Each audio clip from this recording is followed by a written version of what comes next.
And we're live. And my hair is not working because it's not my hair. Just take out these very cheap extensions. That's $7 worth of quality right there. Looking good.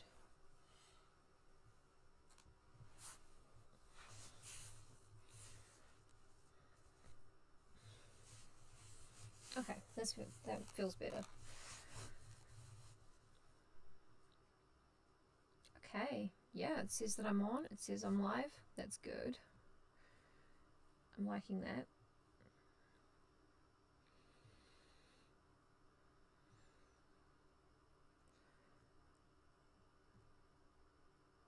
I don't want to see top chat. I want to see live chat.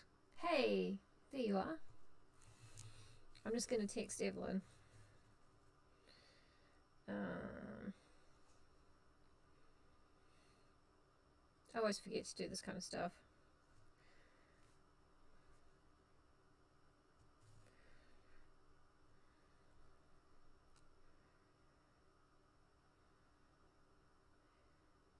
Fear Street. Let's go. Yeah, there we go. Let's go.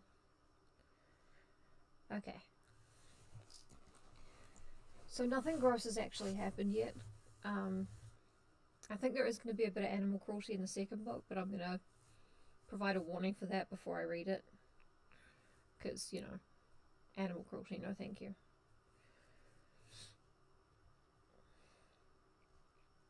And I will probably won't read it verbatim anyway because I don't like that kind of thing.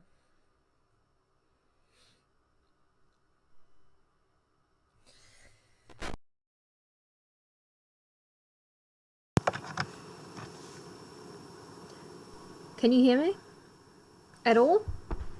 Because usually when I unplug and replug the mic, it means that there's nothing.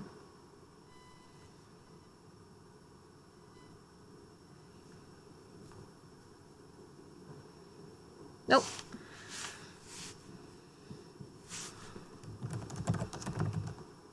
It's fine.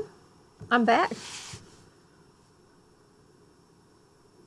Okay, well, I've fucked around with settings. There's nothing I can do about it. All mics are quiet. It's just, this is where we are. I wish we weren't. But, you know, sometimes life is a box of chocolates and they're all fucking shit. So, here we are. Let's go.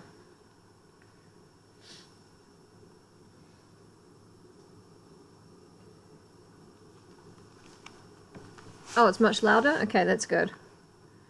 I don't know why that should be. Hi, the insect god, welcome.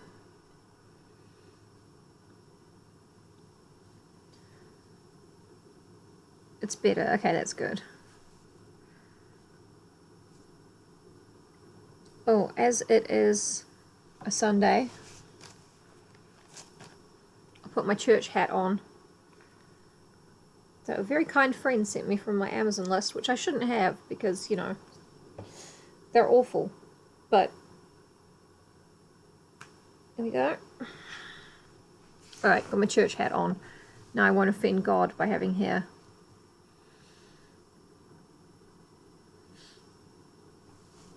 So, to recap. Yesterday,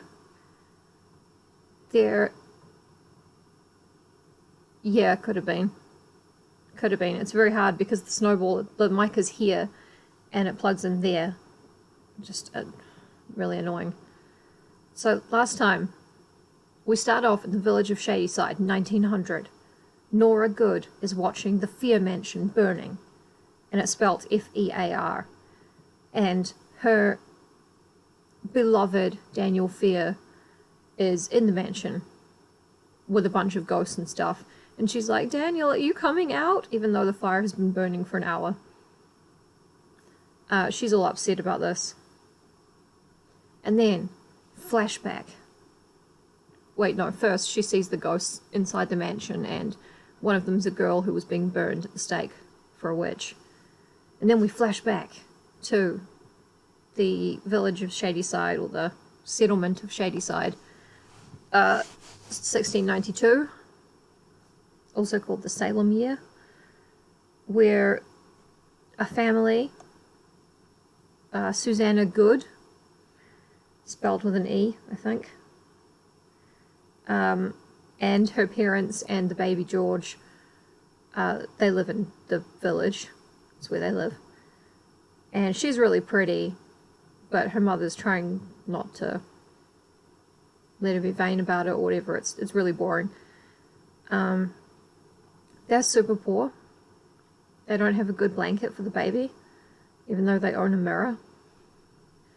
And the Fear family, F-I-E-R, as it is at the moment, they're the magistrate, his brother, and his hot son, and they are super rich, and they run the village, basically.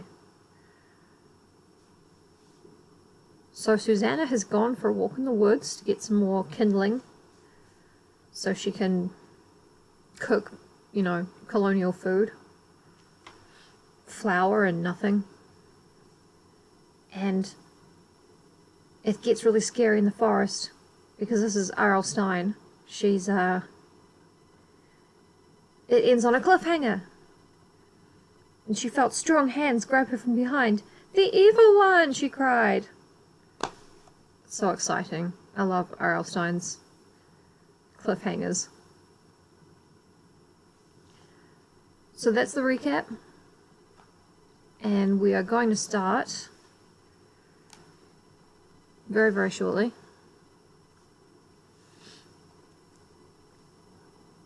We'll start now. It's a video, you know, if people miss the first part, they can go back and watch it later. The Burning, Chapter 2. "Let go of me!" Susanna screamed. I should stop doing a stupid voice for her, but she's so stupid. To her surprise, the hands obediently released her. She spun around, her blue eyes wide with fright, and stared into the laughing face of Edward Fear. "Do I look like the evil one to you?" he asked. Oh yeah, she did trip over a pig. That was really funny. Susanna felt her face redden. She glared angrily at him. "Yes, you must be the evil one," she said. "Why else would you be out in these woods?" "I followed you," he replied, his expression solemn. Edward was tall and good-looking. He wore a wide-brimmed black hat over his straight, dark brown hair, which fell below his ears. His grey doublet was made of the finest linen. The cuffs at the end of his sleeves were white and stiffly starched. His navy-blue breeches, ended just below the knee. Grey wool stockings covered his legs. On his feet were Dutch-style clogs fashioned of dark leather. Oh. No other young man in the village dressed as well as Edward. He seemed to take his clothing as seriously as he did everything else in life. In private, some villagers criticized his fancy dress, accusing him of the sin of pride. But no one dared criticize him in public, for Edward was a Fear, Benjamin Fear's son, and no one would dare say a word against Magistrate Fear or his son, who was Edward, just to reiterate.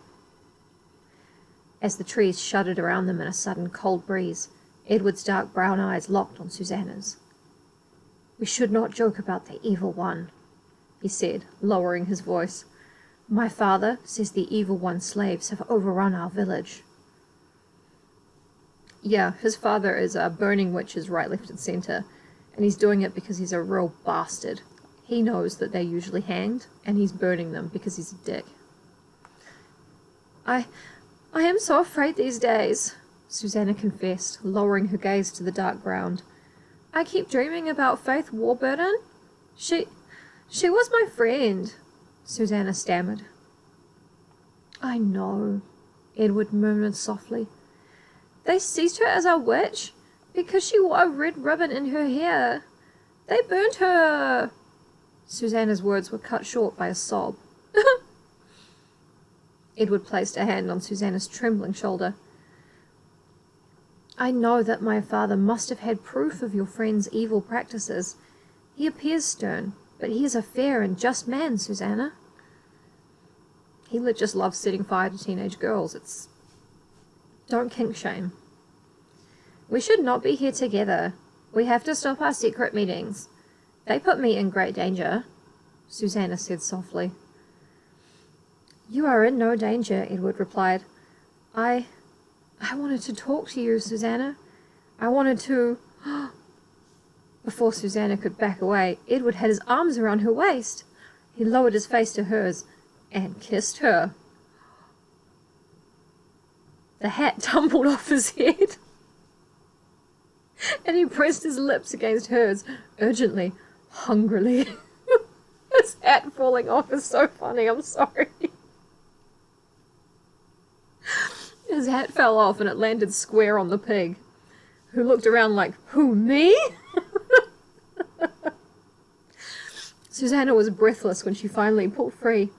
You are suffocating me, she exclaimed, grinning at him. She raised a hand to his shoulder. What if the evil one is watching us? She teased. Ooh. To her surprise, he pulled away from her touch. His dark eyes flared with anger. I told you, he warned. Do not joke about the evil one. The hat did go weep whoop and did a loop-de-loop as he levitated into the kiss and his eyes turned into hearts. That's true, all of that happened. It is true. But Edward, she began. His intensity always startled her. You know I cannot bear blasphemy, he interrupted in a low, steady voice. They had been meeting secretly for weeks, stealing moments behind the grain barn or behind the trees at the riverbank. Susanna had been surprised by Edward's seriousness, by his solemn attitude about most things. She liked to tease, but quickly learned he didn't share her sense of humor. Girl, ditch him. Why did she care so much about him? Why did she think about him night and day? Why did she dream about being with him forever?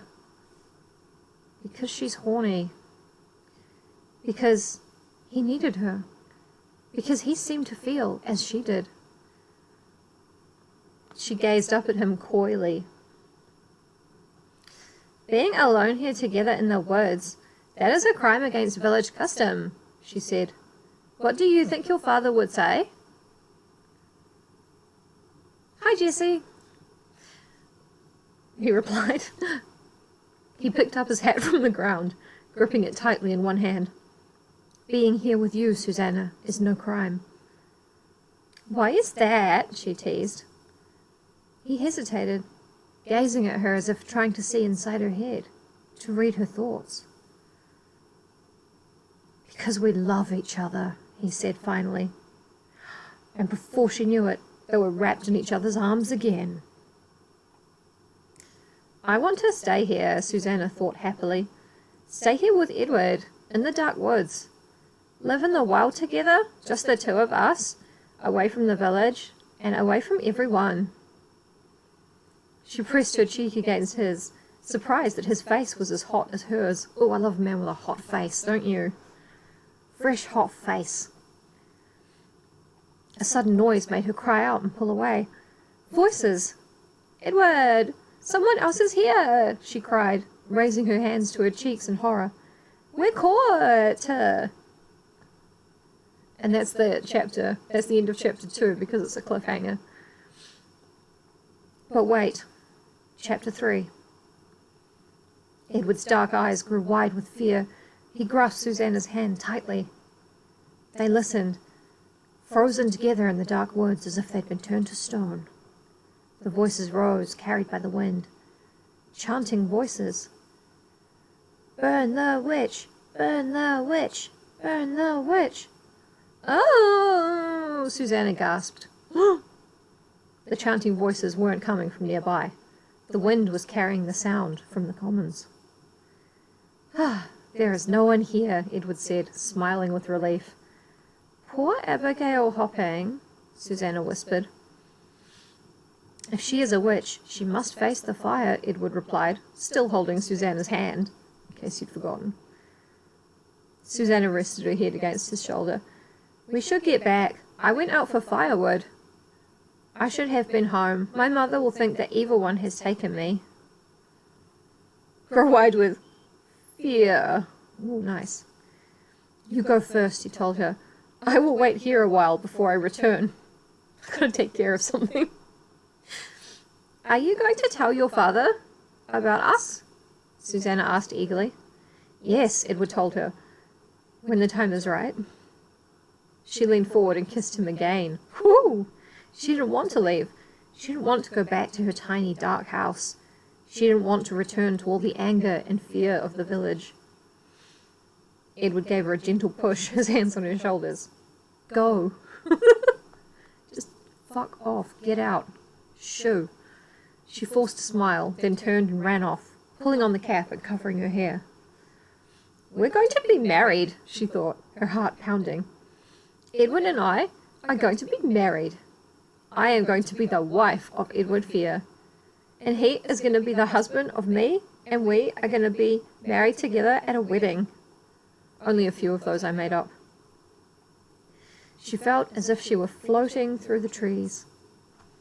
Susanna ran right past the woodpile and through the commons, and was nearly home before she remembered she had come out for firewood, and had to go back. The carrots are small but sweet, William Good said. He sat stiffly at the head of the table, rubbing gravy off the wooden plate with a biscuit. Again, pretty funny if you're in New Zealand, because a biscuit means a cookie. Susanna watched her father eat his dinner. He looked tired to her, tired and old. He was not yet 40. Hey! Yet his face was lined, and his once blonde hair had turned prematurely white. Oh my God, William Good is 3 years older than me. I don't like that. I don't like it. Susanna baked the biscuits, Martha Good said. Would you like more gravy, Father? Susanna asked, gesturing to the gravy pot still simmering on the hearth. There are more boiled carrots, too. I'm going to mash some carrots and give them to George when he wakes up, Susanna's mother said. I do not know why our carrots are so small, Mr. Good grumbled. Matthew Fear's carrots are as long as candles. Oh, this carrot measuring contest. Why do you not ask him his secret? Susanna's mother suggested. William Good scowled. He narrowed his grey-green eyes at his wife. He's old, but he's got hot eyes, apparently. Matthew Fear has no farming skills that I do not have. He has no secrets that I... The Fears have plenty of secrets, his wife interrupted. Who are they, these Fear brothers? Where do they come from? They did not come to the New World from England, as we did. Gross, said Father, oldly. I do not know, Mr. Good replied thoughtfully. They come from a small farm village, that is all I know.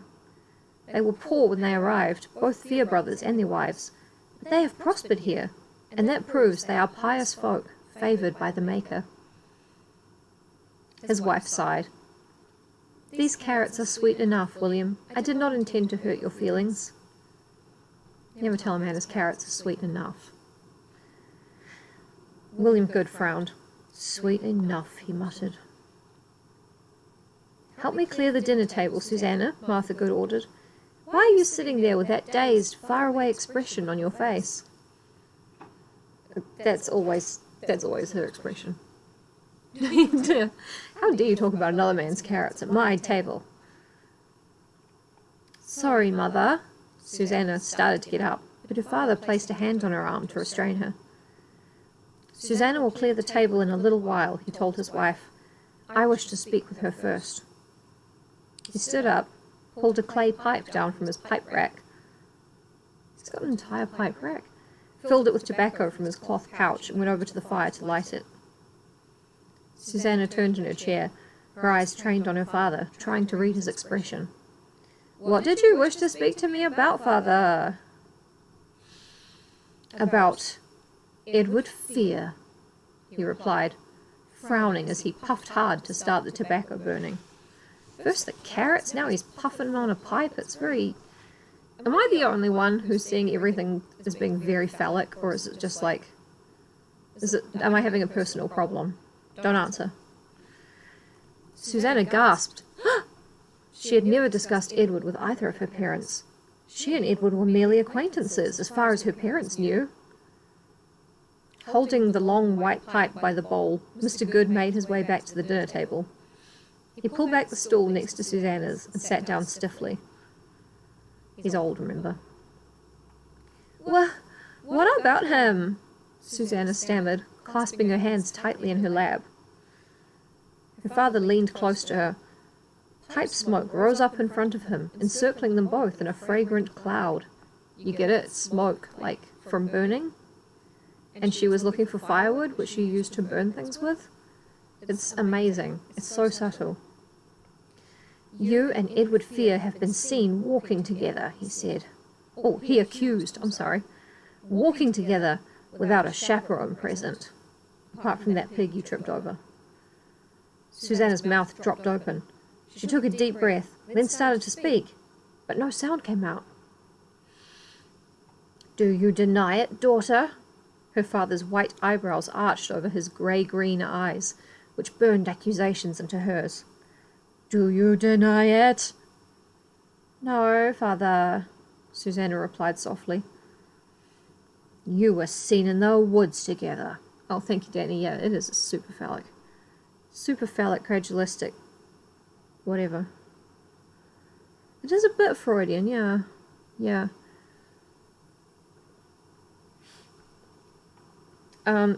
You were seen in the woods together, her father continued sternly.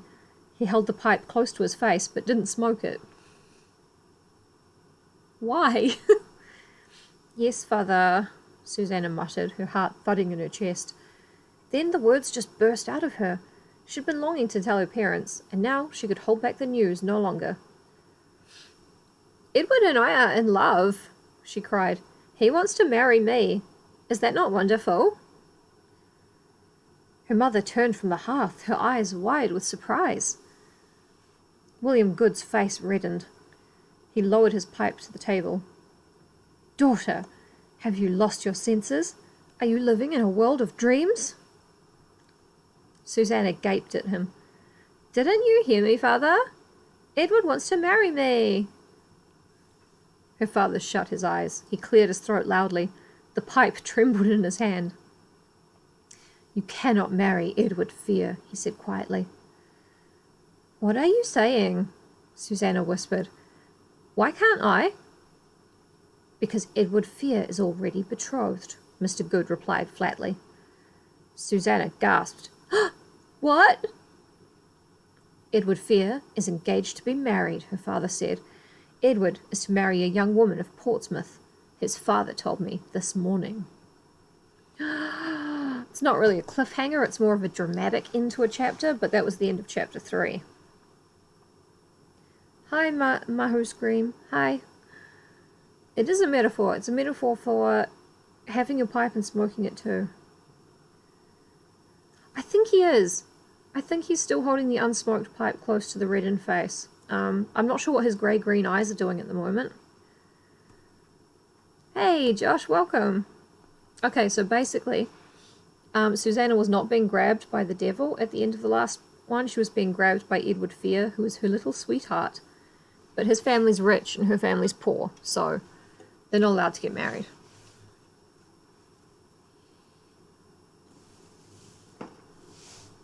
Also, his dad is a major witch hunter. I'm sure that won't factor in.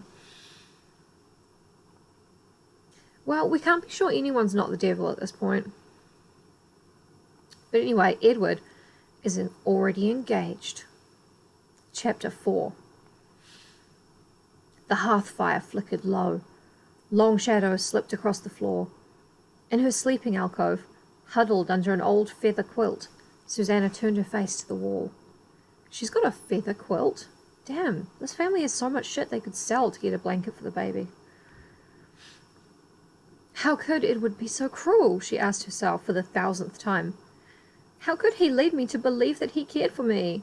That he loved me?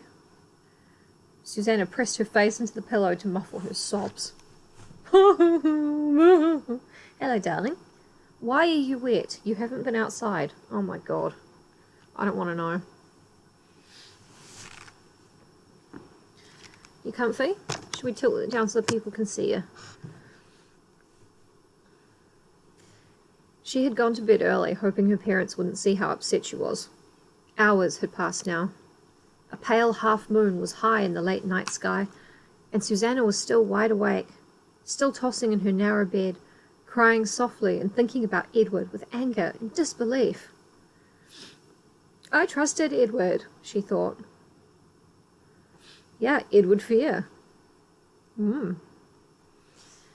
I believed everything he said. I risked my reputation for him. And all the while, he was engaged to another girl. Breathing hard, Susanna rolled over and stared at the glowing embers in the fireplace across the room. Her secret meetings with Edward Fear rolled through her mind. She remembered his words, his touch, his kisses. Next page. Come on, load the next page. Edward always seemed trustworthy, she thought miserably. So honest and upright. So good. But she's good. She's Susanna good. Susanna kicked off the quilt and pushed at the pillow, punching it with both hands. I will never trust anyone again, she told herself bitterly. Never. Across the commons, firelight blazed in the windows of Benjamin Fear's two-story house. In the dining room, Benjamin was standing at one end of the oak table, gripping the back of a hand-carved chair.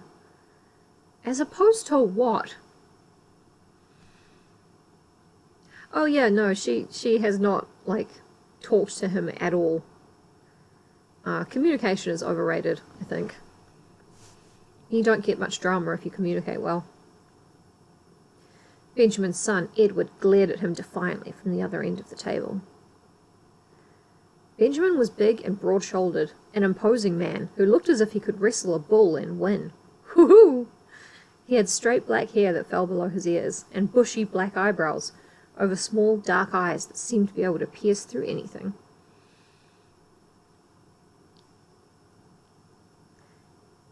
Yeah, her dad said his dad told him not meaning Edward Fear, but the dads have been talking.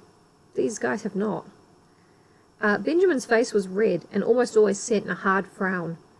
He was so powerful in appearance, his expression so angry, he's got resting bitch face, that most people in Wickham were afraid of him, which didn't displease him in the least. Standing with his back to the fire, Benjamin unfastened the long row of brass buttons down the front of his black doublet, his dark eyes studying Edward. I will not obey you, father, Edward insisted, his voice trembling. He had never defied his father. He knew it was wrong. Benjamin stared across the table, his features set. He didn't reply. I cannot obey you, father, Edward said when his father did not reply. I will not marry Anne Ward. Edward gripped the back of the chair. He hoped his father could not see his trembling knees. It's so traumatizing when your father walks in on your trembling knees. You will marry the girl in the autumn, Benjamin said in his deep baritone. I have arranged the marriage with her father. He turned away from Edward to indicate that the discussion had ended. Picking up a poker, he jabbed at the logs in the fireplace, sending a shower of sparks flying up the brick chimney. Fire, get it? Edward swallowed hard. Can I do this? He asked himself. Can I stand up to my father? Am I strong enough? Another question nagged at Edward as he struggled to find words. Is it right to argue with my father? Is it not my duty to obey his wishes? No, Edward answered his own question. I love Susanna Good. I will marry Susanna and no one else. I cannot obey my father's wishes this time. I will not. Edward took a deep breath. Sir, he called, causing Benjamin to turn away from the fire. I know it's an anagram for fear, it rules. It's so good. I cannot marry Anne Ward. I do not know her. She is a stranger. Stranger danger, good point. You will become acquainted with her after the wedding, Benjamin said sternly. This is how we do it in history times. It is a very fortunate arrangement for us. I'm throwing in a few, fan fiction sentences. Commentaries, edits, I guess. It is not fortunate for me, Edward declared heatedly. Do not raise your voice to me, Edward, Benjamin warned, his face a dark crimson. God, the dad's faces are just getting redder. He raised the fireplace poker and pointed it at his son. Anne Ward is an excellent match for you. But I do not know her, father. I do not love her, Edward cried shrilly. Love? Benjamin tossed back his head and laughed. Ha ha ha ha ha! Edward, we did not come to these colonies for love. My brother Matthew and I did not leave our village for love. We came here to succeed. We came here to escape the poverty of our lives, to escape it forever.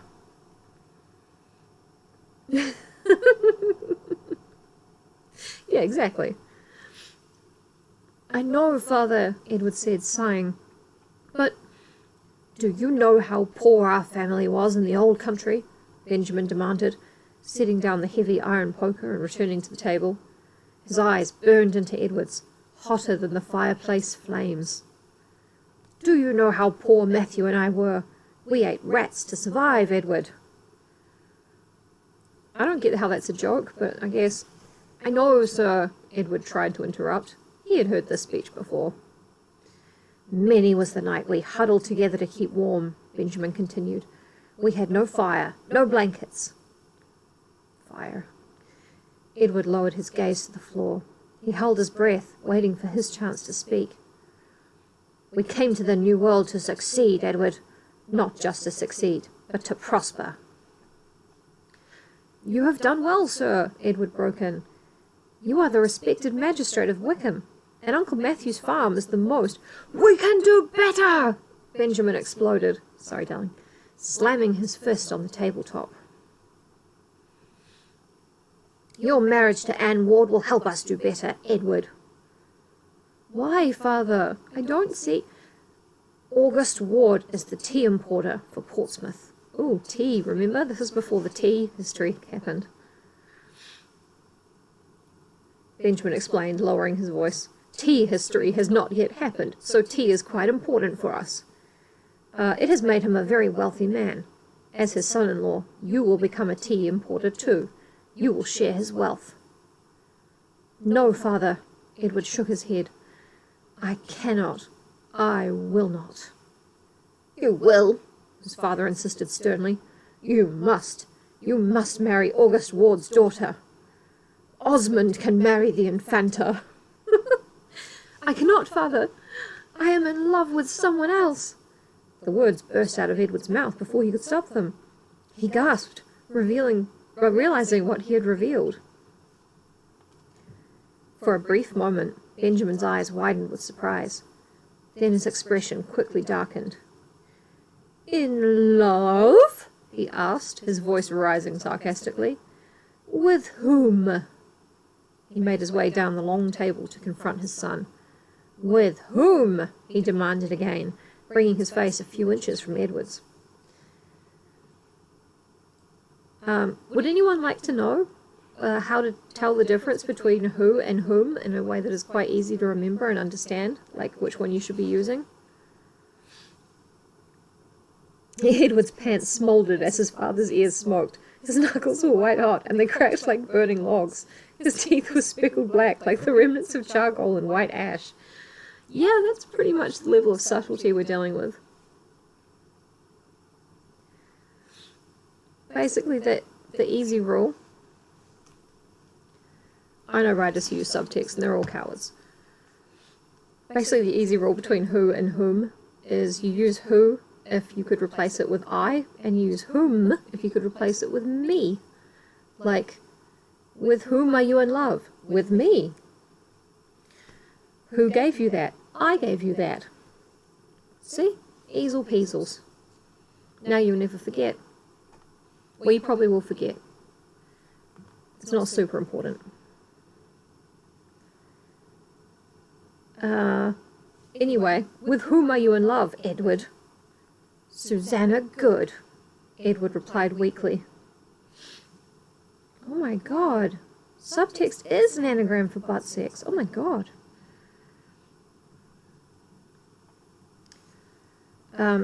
He cleared his throat and tried to avoid his father's harsh stare. Benjamin hesitated, stunned. Then he closed his eyes and began to laugh. Scornful laughter. Do not laugh, sir, Edward stammered. I am in love with Susanna Good, and I wish to marry her.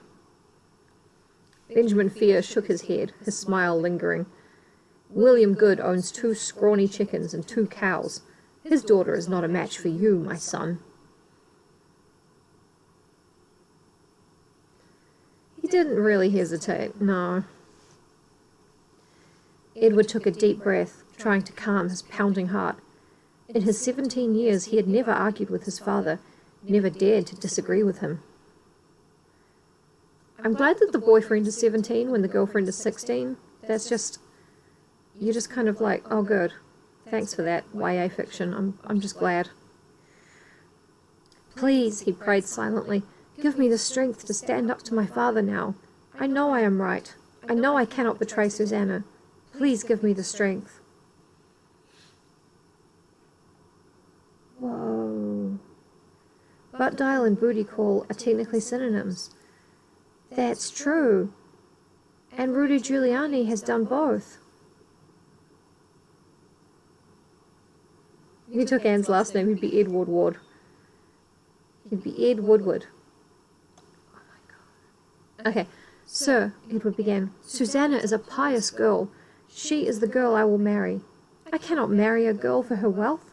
I must marry for love. Benjamin closed his eyes. A log cracked loudly in the fireplace. The floorboards creaked as Benjamin shifted his weight. He sighed wearily. Your engagement to Anne Ward is arranged. We will travel to Portsmouth in the autumn for your wedding. I wish your mother, Margaret, bless her soul, were alive to see you wed so profitably. You remember your mother, Margaret?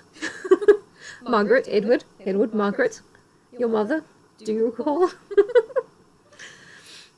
Eddie Woodward. Anne Ward kind of sounds like Anne Wood. Like one piece of wood that you would put on a fire. Oh. No, Edward cried. No, father.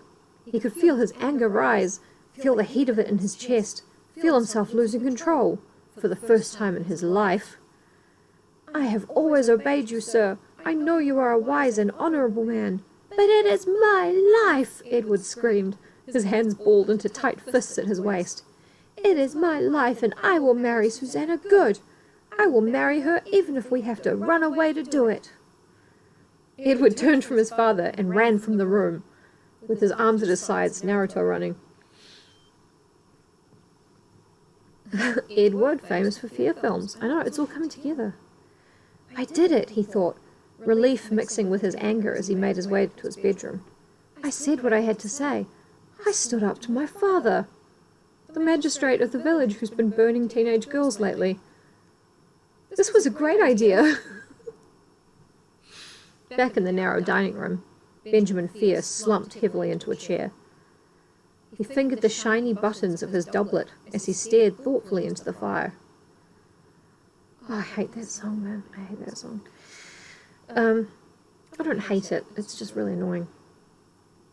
Before long, a dark smile spread over the man's ruddy face. I am sorry, Edward, my poor, confused son, he said, grinning into the leaping flames. You will never marry Susanna Good. End of chapter 4. Benjamin's buttons! Oh my god, that's crazy.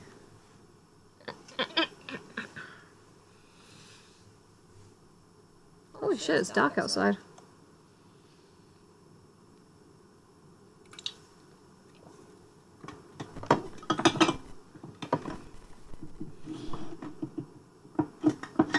Sorry. Just trying to situate that where Flora won't, get me for it. Flora. Not going to kiss her because I got lip gloss on. Chapter 5. I dislike peeling potatoes, Susanna groaned.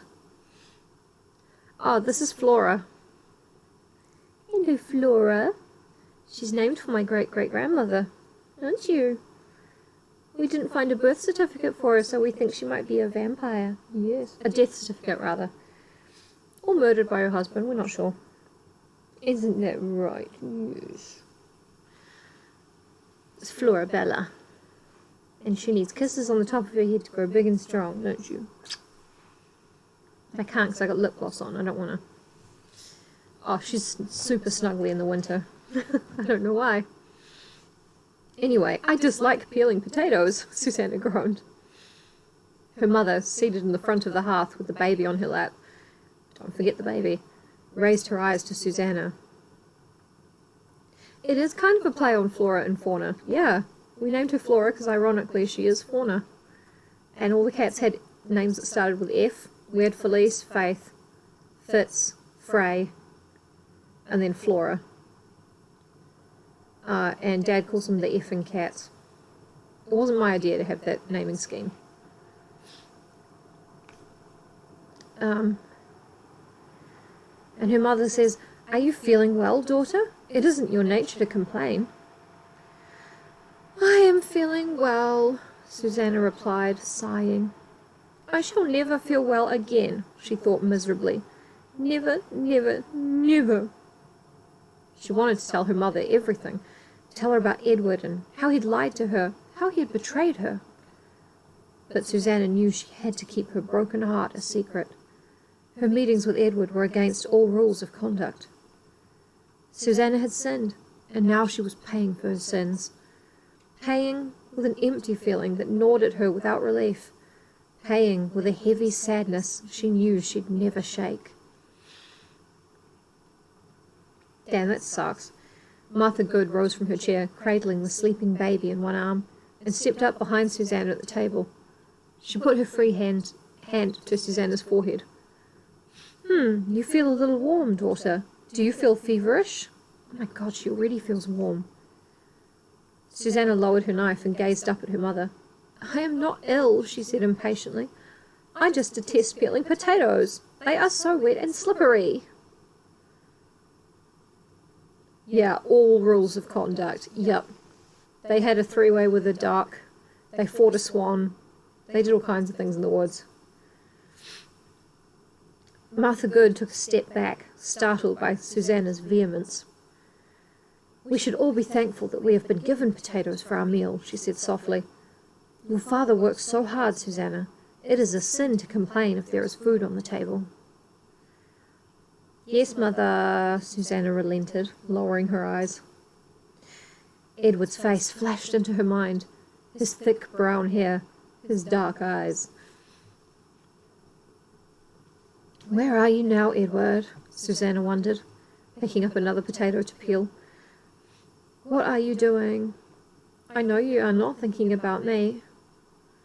Are you thinking about your bride? Are you packing your bags? Preparing for your journey to Portsmouth?"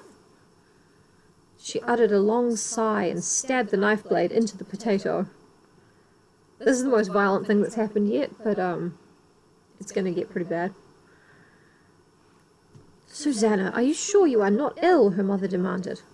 "No, not ill," Susanna muttered, unable to shake Edward from her mind. "The potatoes can wait," her mother said, returning to the hearthside chair and carefully lowering the baby onto her lap. "It is a beautiful afternoon. Put on your cap and step outside. Breathe some fresh air. It will refresh you, daughter."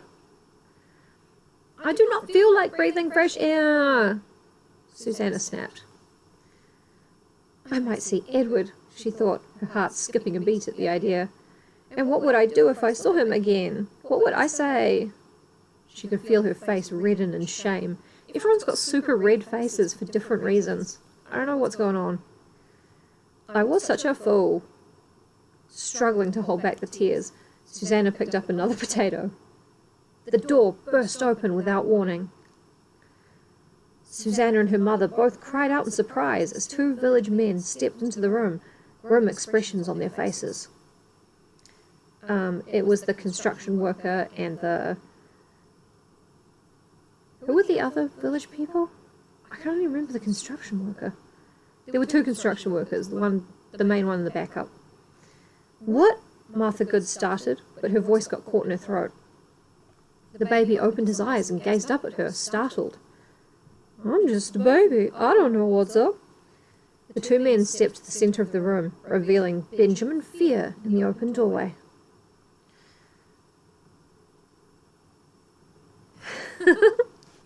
Oh, these are... Once they get going, they are just unstoppable idiot books. I love them. My husband is not home, Martha Good told the two officers. I believe he is at the Commons. The two men stood stiffly, their expressions set, as Benjamin Fear strode into the room.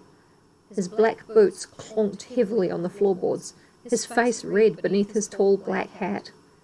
Okay, don't do this, but imagine drinking every time someone has a red face. I'd already have passed out.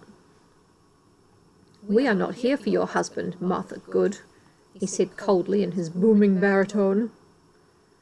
I do not understand, she replied, alarm creeping into her voice. The baby uttered a squawk. Red face, drink. The baby uttered a squawk, preparing to cry.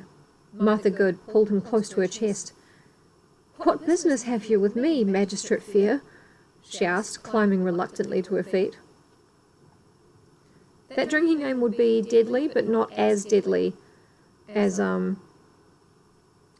time there's a reference to smoke or fire. You'd be gone.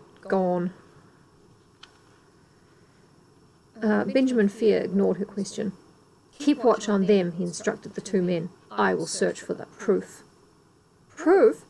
Proof of what? Susanna cried, tossing down her knife and jumping to her feet.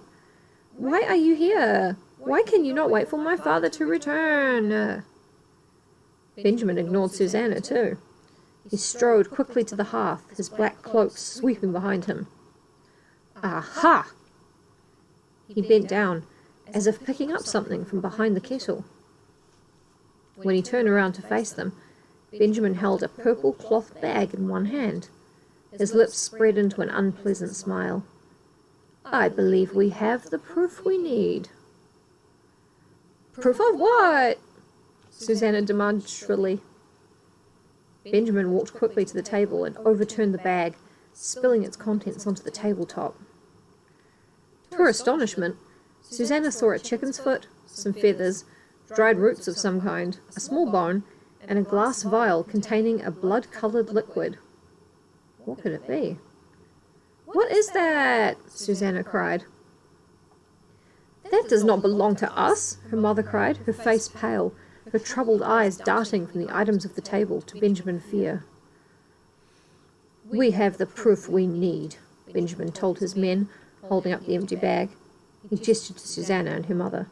Take them to prison. Tie them securely to await their trial. Trial? Martha Good shrieked, holding her baby tightly against her chest. Trial for what crime? What crime do you think, Martha? You just emptied a little witch bag onto the table, and he's been burning witches for, like, months. For the crime of witchcraft, Benjamin Fear declared, eyeing Susanna coldly. The two officers moved quickly, grabbing Susanna and her mother firmly by the shoulders. Benjamin strode quickly to the door, still gripping the empty purple bag. Benjamin Fear, you know us, Martha Good cried desperately. You know we are a God-fearing, humble, and pious family. You cannot do this, Susanna shrieked, fear choking her throat. Fear, get it? You cannot do this to us. The officers dragged Susanna and her mother to the door. The baby whimpered in confused fear, one tiny pink hand breaking free of his mother's grasp and thrashing the air wildly. As Susanna and her mother were pulled out the door, Benjamin Fear stepped back to watch. His eyes gazed hard at Martha Good, then lingered for a long while on Susanna. He didn't smile. Why would he? His face was set in rigid coldness. But, this is why, Susanna thought she caught a gleam of merriment in his dark eyes. Just then, their neighbour, Mary Halsey, attracted by the commotion, appeared at their door. "Please take the child," Martha pleaded, and handed the baby to Mary. "Keep him safe." The baby's whimpers turned into frightened cries. As the two men dragged Susanna and her mother away, Benjamin Fear followed close behind, his eyes on Susanna all the while. "This is not happening," Susanna thought, her heart pounding, the blood pulsing at her temples, presumably making her face red. "This cannot be happening to us." She heard surprised murmurs as they passed through the commons, whispered questions, muffled cries of surprise. "Woo!" The prison loomed ahead, a low clapboard building behind the meeting house. "Why are you doing this to us?" Susanna cried, the words bursting from her throat. "Why are you dragging us from our home?" "Bitch, he told you." Benjamin Fear stopped on the path. His voice was low and steady, his eyes locked onto Susanna's. "You two witches will burn before the week is out," he said. End of chapter 5. I wonder how long chapter 6 is. I mean, we might as well get to the burning bit, right? Yeah, go on. Let's do chapter 6. Hey. Yum, yum, yum. Yummy, yummy, yummy, yummy, yummy, yummy, yummy, yummy, yummy. She's so used to my bullshit, she just does not care anymore. Chapter 6. Torches were hung on the meeting house walls. Their flames flickered and threatened to go out every time the door was pulled open, allowing a gust of wind into the hot room. What? I think she could see Fitz. In the prisoner's box at the front of the court, Susanna gripped her mother's hand and stared at the flames. Her mother's hand felt so small, like that of a cold, frightened animal. Oh, the feed went weird? Is it back?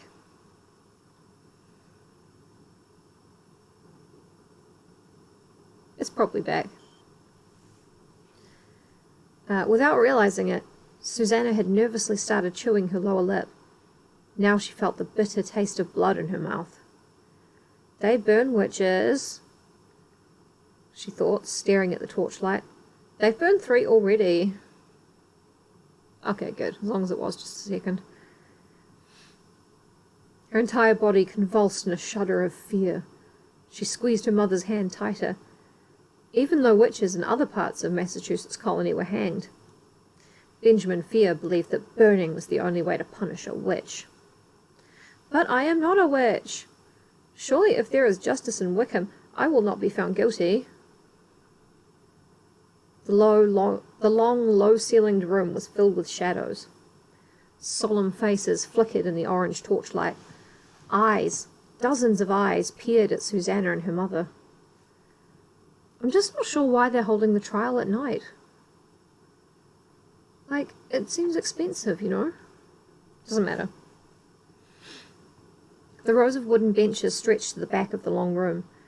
People crowded quietly into them, the frightened citizens of the town, whispering their fears, staring at Susanna and her mother with curiosity and surprise and pity.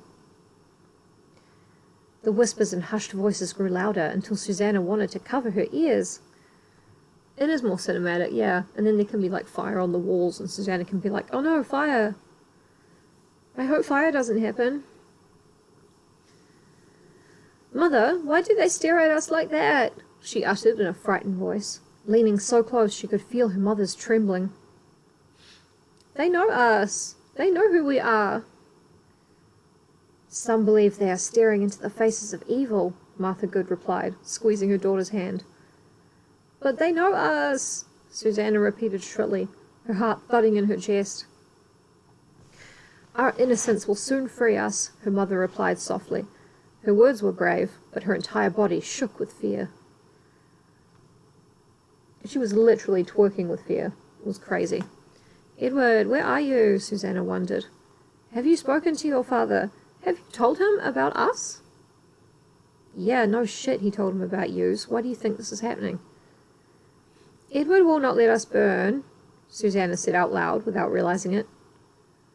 Her mother stared at her in surprise. "What did you say?" Her parents have no idea about Edward Fear. I mean, her mother doesn't. Her dad knows. Susanna started to reply, but someone in a front bench cried out loudly. Susanna heard a flapping sound and felt a cold ripple of wind close to her ear. Startled voices called out. Susanna heard the flapping again, like the beating of wings. A shadowy form darted overhead. "A bat!" "Bat!" a man shouted from the back of the room. The creature swooped low toward the flickering light of a torch, then flew over the prisoner's box again, its wings beating like a frightened heart. Matthew Fear appeared at the front of the room. "Open the doors! Let it out!" he ordered. The bat swung low over the spectators, and Susanna saw several heads duck. She felt a cool ripple of air as the bat flew past her face. "Hold open the doors! It will fly out!" Matthew Fear said in his high-pitched voice, which I didn't realize he had earlier, but now I do. The doors were obediently pulled open. The torches flickered and bent in the invading breeze. A moment later the bat swooped out, disappearing into the starless sky. The doors were closed. It is very cinematic, yeah. Matthew Fear shouted over the buzz of voices, calling for silence. He served as trial warden, keeping order during his brother's trial proceedings. He did not have Benjamin's deep, booming voice. He was not as large or imposing as his brother, but he had the same fire of ambition in his dark eyes. The room grew silent. The shuffling of feet made the floorboards creak. Someone near the doors coughed loudly. Matthew turned to the prisoners, adjusting the white stock he wore over his robe. "You may summon as many evil creatures as you wish," he told Susanna and her mother, his eyes glowing like dark coals. "You may summon bats or snakes, or the evil one himself, but it will only serve to prove your guilt." Sounds like some kind of muppet. "We did not summon that bat," Susanna cried. "Silence!" Matthew ordered. "Silence! A dark creature like that would not enter our court unless summoned." Loud murmurs burst forth from the rows of benches. I know, bats are fine. Accusing eyes, reflecting the torchlight, glared at Susanna and her mother. "Silence! Silence!" Matthew shouted, gesturing with both hands. Ooh, it's a two-hander. As the room grew quiet, Susanna saw a man at the end of the row rise to his feet. "Release my wife and daughter," he demanded. "It is father," Susanna cried to her mother. Detective Susanna, leaning forward to see him better. "Release them, Matthew Fear. You know they are not witches," Mr. Good cried passionately. A tall man in dark robes strode to the front of the room and stood beside Matthew Fear. "Be seated, William Good," Benjamin Fear ordered. "We do not place innocent women on trial here." "But they are innocent," William declared. "I swear it by all that is holy." "Be seated," Benjamin commanded in his booming voice. "Be seated, William, or I will remove you from this court." Susanna saw her father open his mouth to protest, but he uttered only a helpless groan before slumping onto his seat. Benjamin Fear turned to face the accused. His straight black hair and dark eyes glowed almost red in the torchlight. "Yeah, we get it. We get it." Yeah, he's not being very consistent, but then again, he's the richest guy in the village. He can pretty much do what he wants. "Martha Good, do you wish to confess your guilt?" he asked, leaning close to the prisoner's box. Susanna's mother cleared her throat. Her voice came out in a choked whisper. "I have no guilt to confess." Sneering, Benjamin turned his harsh gaze on Susanna. I've got a hair on my face. I can't find where it is. It's really annoying. Benjamin Fear said. Susanna Good, do you wish to confess your guilt? There it is. Susanna clasped her trembling hands tightly in her lap and lowered her head, a couple of blonde ringlets falling loose from her cap over her face. Why the fuck is her hair not braided or something? I'm just asking. I am not a witch, she managed to mutter. Edward, where are you? Edward, aren't you going to save us? Isn't anyone going to save us? She's thinking that last bit. Oh yeah, everything in the book is dark and red apart from Susanna Good's blonde hair and blue eyes, and her father William Good's grey-green eyes. But other than that, everything is either dark or red, yeah. Confess now, Benjamin demanded. There are witnesses. Witnesses in this hall tonight. Witnesses who saw you both dancing with the evil one in the moonlit woods. You were flossing with the devil in the woods. It's true, you were fortnight dancing. That is not true, Susanna shrieked, on her feet now. Susanna, she could hear her mother's warning, feel her mother's touch on her sleeve. That is not true, Susanna repeated. We have never... Be silent, witch! Matthew Fear commanded, stepping up beside his brother, a fierce scowl on his slender face. Oh, don't do that! She knows she's not to step on that bit of the computer. She's such a bitch. I haven't heard a face referred to as slender before. It's quite interesting. You have already tried to bedevil us by summoning that creature of the night into our meeting hall. Do not Don't fuck up the trial again. Confess now, Benjamin urged. Your hollow protests only serve to demonstrate your guilt. But we are innocent, Susanna shrieked. Release them! Release them now! Susanna heard her father cry. Low murmurs spread through the long rows of benches, growing to a roar. Release my innocent wife and child, William Good cried desperately. My son needs his mother. You have to be reminded that there is a baby, George, who is Susanna's younger brother. We have to be reminded of this constantly or we would forget.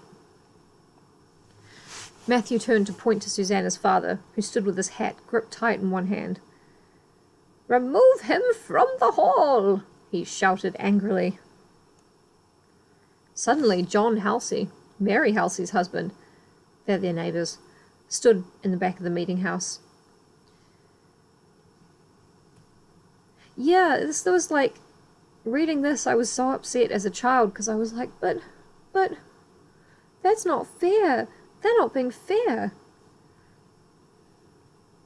And I put away childish things. Let him speak, Matthew. You've known the Good family for years, he cried. Release my family, William insisted. This trial is a mistake, a mockery. Remove him, Matthew ordered, silencing John Halsey.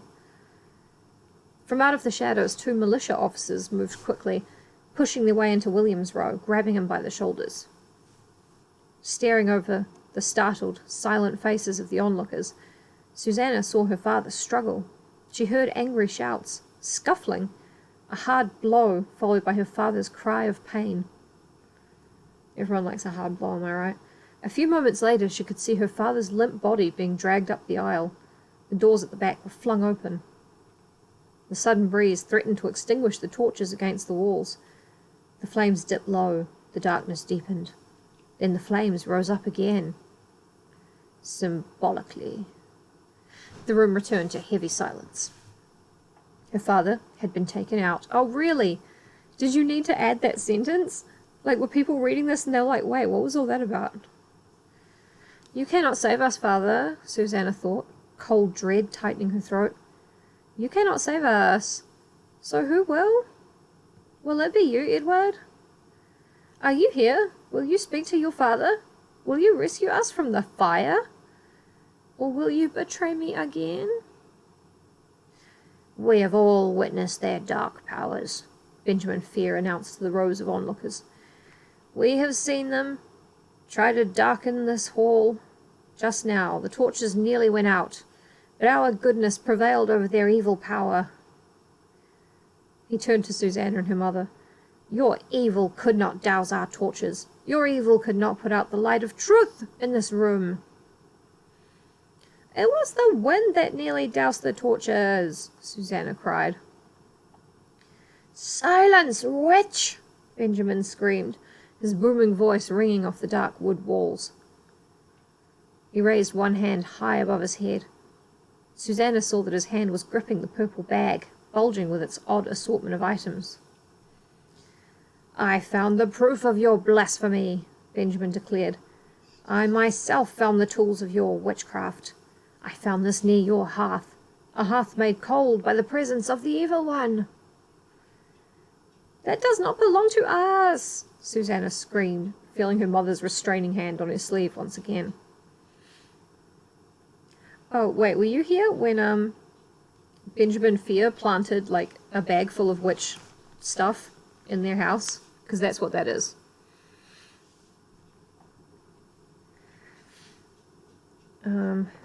Silence, Benjamin warned, his dark eyes narrowing at Susanna. We have the proof of your evil practices, Benjamin continued.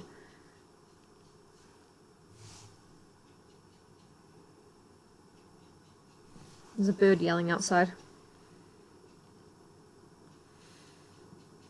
We have witnesses who have seen your moonlight dance with the evil one and his servants, and we have seen your attempts to frighten us tonight by bringing a bat into our meeting hall and trying to douse our light.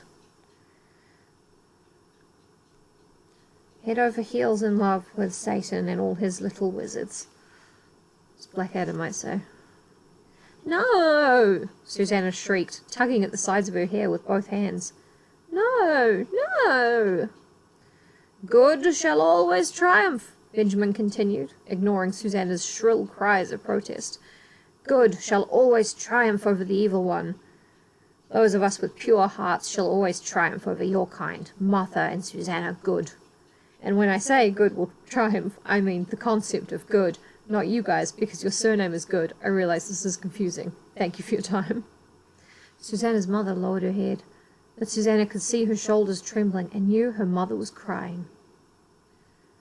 Well, I don't want to have any spoilers, Mom screamed, but Susanna wanted to scream out her protest. Yeah, you have been, to declare her innocence until Benjamin Fear would listen to her, but she could see that her shouts were of no use. Her heart pounding, her head spinning, Susanna slumped over and leant her head against her mother's trembling shoulder. A dark evil has descended on Wickham, Benjamin Fear was saying. As magistrate, it is my duty to battle it, wherever it may appear. He faced the onlookers and lowered his voice as he spoke to them. It is not my desire to put on trial the wives and daughters of our village, but it is my sacred duty to protect all who are innocent from those possessed by the evil one, such as these. He pointed to Susanna and her mother. Because who else would he be pointing to? There is nothing left but for you to confess, he demanded, stepping up before the prisoner's box. Do you confess, Mistress Good? Do you confess to your evil practices? Susanna's mother was crying too hard to reply, her shoulders heaving, her face turned away into the shadows. Oh, yeah, he's jacking under his robes, he's into it. Do you confess to practicing the dark arts, Susanna Good? Benjamin demanded. I am innocent, Susanna uttered in a choked whisper. Your refusal to confess, Benjamin shouted. Your unwillingness to confess the truth proves your guilt. Hang on, I gotta let Fitz outside. Fitzy! Hello, boy. Here you go. We're gonna go Wee Wee's house. Party coffee time. Out you go. He's going Wee Wee's house. He stood over Susanna and her mother, leaning close. So close that Susanna could smell his sour breath. Ew. We have found you, Martha Good, and you, Susanna Good, guilty of witchcraft. It is my duty as magistrate to sentence you both. There's no jury. There's nothing. No, please, Susanna shrieked, reaching out to him. He backed away, eyeing her coldly, his face half hidden in shadow. You both shall burn tomorrow night, Benjamin announced, without any emotion at all.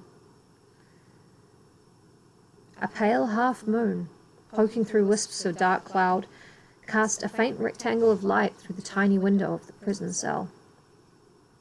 Susanna leaned against the cold wall and stared down at the patch of light on the dirt floor. Her hands were tied behind her so she could do no witchery, the warden at the jail had told her. Martha Good lay in the darkness against the opposite wall. Breathing hard, uttering low moans, calling out for her baby, she slept fitfully. Too frightened and upset to sleep, Susanna suddenly saw a shadow making its way up the front of her skirt. A spider? Oh my god, it's at least 6 inches. It's huge. It might be poisonous. She bent toward it, struggling to free her hands, but they were fastened tightly. She could not brush the spider away. She could only stare at it helplessly as it made its way up her dress. It's a metaphor, you see. No, it's a spider. Outside, the white moonlight fell on 2 large mounds of straw, golden under the pale wash of light.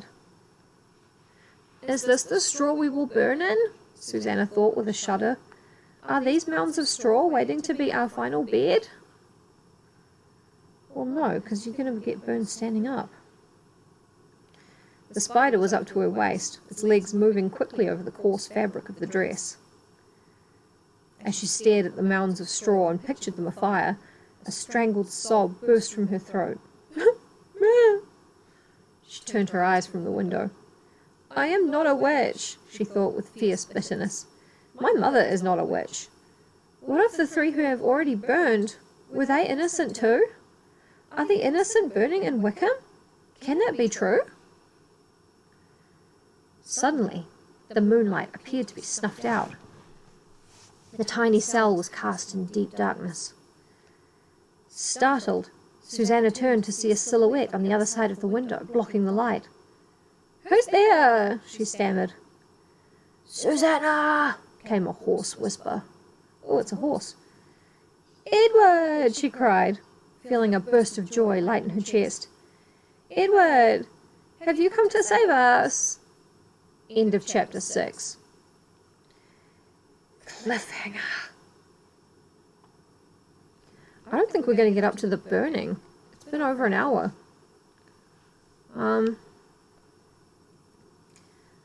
I mean, I want to get up to the burning. My voice is pretty sore.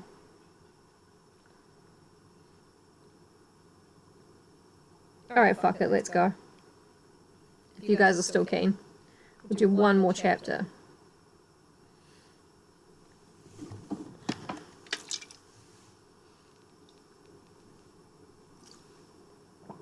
This is a special treat.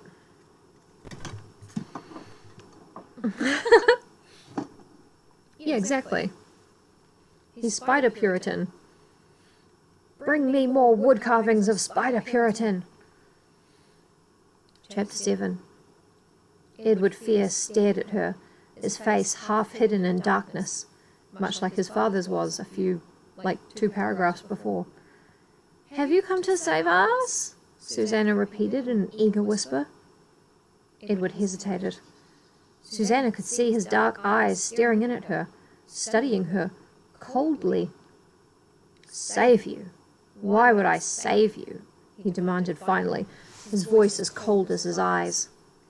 Edward, I thought... How could you betray me like this? Edward asked like a dickhead, spitting the words angrily. Susanna gasped. Betray you? Edward, I did nothing to betray you. You betrayed me, actually. You toyed with my heart. You were engaged to be married, and yet you continue to... I was never engaged, Edward insisted vehemently in a low whisper. He pulled back from the window and glanced quickly from side to side. When he was certain there was no one around, he pressed his face close to the opening again. I was never engaged. I told my father that I was in love with you, Edward told her bitterly. Susanna swallowed hard. You did? But you betrayed me, Susanna. No, I never, Susanna started.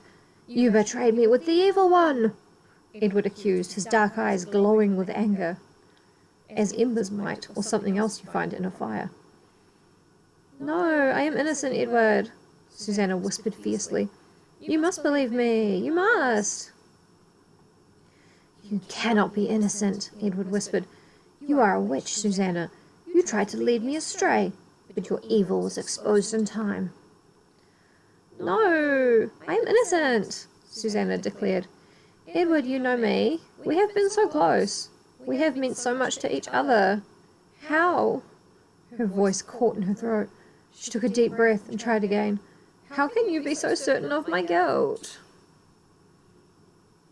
He stared at her, his features set, his eyes as cold as his words. I told you, Susanna. I revealed my feelings about you to my father. I told my father of my love for you. Do you think that knowing this, my father would put you on trial if you were innocent? God help us, they're as clever as each other. But, Edward, do you think my father would put me through this pain? Do you think my father would hurt me like this? Deliberately hurt me by trying an innocent girl? Edward shook his head, his eyes still burning accusations into Susanna's. No, Susanna, he said sadly. My father may be stern and hard, but he always does what is right. He is a good man. My father cares about me, about my feelings, which, is weird because he explicitly did not do that last time I told him about my feelings, but now I think I guess I'm retconning that in my mind. He would never do this to me. He would never put you on trial unless he was certain of your guilt. They are so fucking... It's kind of good that they couldn't breed, I swear to you, Edward, Susanna started, but he wouldn't let her finish. I've started, so I'll finish. To think that I defied my father on your behalf, Edward cried. To think that I went against my father's wishes in order to stand up for you. To think that I risked my father's goodwill. My father, who is a good and pious man, who only wants the best for me. To think that I was ready to defy him for you. A witch! Edward, your father is wrong! Susanna shouted desperately. His eyes narrowed. He lowered his voice to an icy whisper. Do not speak of my father, witch. Your spell over me is ended. Edward, no! Edward, please! Susanna wailed. The face in the window was gone, and Edward had gone with it. That line wasn't there. The pale moonlight returned. You ever dance with the devil in the pale moonlight, Susanna Good? Confess! Susanna sobbed quietly. Across the room her mother stirred, but didn't awaken. Susanna felt the spider inching along her neck now. Ooh. Her skin tingled as it made a path up to her chin. Go ahead, spider. Bite, she thought with a bitter sigh of defeat. Go ahead and bite. I'm so heartbroken right now, I don't even care if a spider bites me. I just don't give a shit. Oh, no, please don't burn the book. Remember, we started in 1900 in Shadyside with the Fear Mansion burning, with people inside it, so, it only took them just over 200 years. Not bad. Across the village, in the Goods' small house, William Good sat hunched in a tall back chair. The fire had burned low, purple embers sizzling quietly. Purple? The room grew cold. William, staring blankly at the darkening hearth, didn't notice. Deep in despair, he had been sitting motionless for more than an hour, unable to focus his eyes, unable to focus his mind. The sounds of the trial, the shadowy faces, and the accusing eyes all washed across his distressed mind.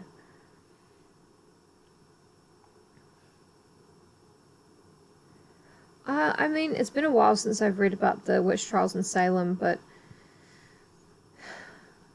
I don't think there were many ways out, you know? Apart from giving names. More names. So... But you couldn't just give the names of the witch-finders themselves, because they'd be like, nah, no trixies. All is lost, he thought, picturing his wife and daughter, picturing them at home by the fire, picturing them in the peace and tranquility that would never return. Even his baby was lost to him. A neighbour had George for the time being. Remember the baby? All is lost. When a knock came at the door, William didn't move. Sinking deeper and deeper into his despair, he didn't hear it.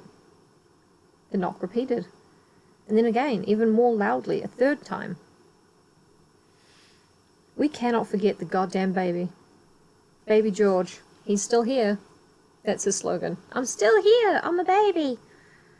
William stirred, raised his head, and listened.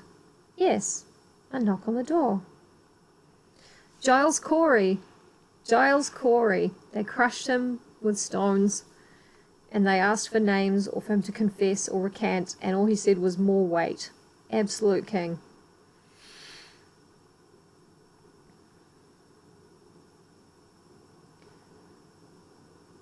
Oh, tell me what the video game about Salem is. Send me a link to that, please. Seriously, please. Please. Anyway, I knock at the door. Who could it be at this hour? Who would have the nerve to come to his door, knowing how he must be suffering at this moment? I know, Edward Fear is a dumb motherfucker. He's such an idiot. No wonder his father wants him to marry a smart girl, like, just to save his life. If he married Susanna, they would probably both burn the house down around themselves. It was a Nancy Drew game? Set in Salem? What? That sounds awesome. Anyway, who would have the nerve to come to his door knowing how he must be suffering at this moment? Knowing how he would suffer for the rest of his life? How this night would be played out again and again in his mind until the day he died.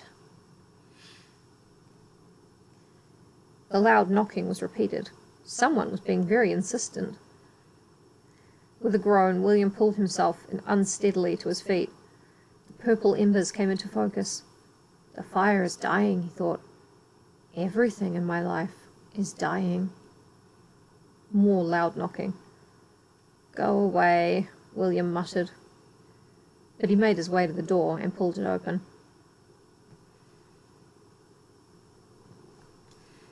The bright light of a torch caused William to shield his eyes.